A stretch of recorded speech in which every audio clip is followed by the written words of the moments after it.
2026 നിയമസഭാ തെരഞ്ഞെടുപ്പിലെ കൊണ്ടോട്ടി മണ്ഡലം അത് ഞങ്ങളിങ്ങനെ പൊളിക്കാൻ പോവാ. അത് കണ്ടോ ഈ വീഡിയോ. അപ്പോഴും പറഞ്ഞ് മലപ്പുറം ജില്ല കണ്ട് ആരും ഇങ്ങോട്ട് വരണ്ടെന്ന്. 128 ആനകൾ ഒരുമിച്ച് നിന്ന് വലിച്ചാലും പാറ പോലെ ഉറച്ചു നിൽക്കുന്ന ഈ മലപ്പുറം ജില്ല മുസ്ലിം ലീഗിന്റെ ഉരുക്കുകോട്ടയാണ്. അത് മലപ്പുറം ജില്ല ഉരുക്കുകോട്ട തന്നെയാണ്. കൊണ്ടോട്ടി മണ്ഡലത്തെ കുറിച്ച് പറയാം. കൊണ്ടോട്ടി മണ്ഡലം രൂപീകരിച്ച അന്ന് മുതൽ ഇന്ന് വരെ കേരളത്തിൽ തോൽവി അറിയാത്ത ഒരേ ഒരു മണ്ഡലമാണ് കൊണ്ടോട്ടി മണ്ഡലം. കൊണ്ടോട്ടി നിയോജക മണ്ഡല MLA TP അഷ്റഫ് അലിയാണ് നമ്മുടെ കൂടെ. പറഞ്ഞ പോലെ കൊണ്ടോട്ടിയുടെ നായകനായ TP അഷ്റഫ് അലി സാഹിബ് വലിയ ഭൂരിപക്ഷത്തിൽ തന്നെ 2026 നിയമസഭാ തെരഞ്ഞെടുപ്പിൽ നമ്മുടെ കൊണ്ടോട്ടി മണ്ഡലത്തെ പ്രതിനിധീകരിച്ചുകൊണ്ട് അദ്ദേഹം നിയമസഭയിൽ ഉണ്ടാകും.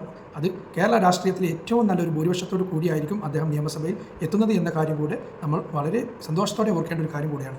മലപ്പുറം തൂത്തുവാരിയിരിക്കുകയാണ്. അതിലേറ്റവും ശക്തമായി തന്നെ കൊണ്ടോട്ടി ഇതാ മുന്നേറിയിട്ടുണ്ട്. കൊണ്ടോട്ടിയുടെ വിജയവും മലപ്പുറത്തിന്റെ വിജയവും അത് കേരളത്തിന്റെ വിജയമാകാൻ വേണ്ടി പോവുകയാണ്. അപ്പോഴും പറഞ്ഞ് അറബിക്കടലിന്റെ ഘാതങ്ങളിൽ ആര് തന്നെ അണുബോംബ് തന്നെ പൊട്ടിച്ചാലും ശരി ഈ കോട്ട തകർക്കാൻ കഴിയില്ലെന്ന് സഖാക്കളെ കണ്ടോളി. ഇതാണ് ടീം UDF പൊളിച്ചടുക്കുന്ന റാലി പൊളിച്ചടിച്ചിരിക്കാണ്. അപ്പൊ കൊണ്ടോട്ടി TP അഷ്റഫ്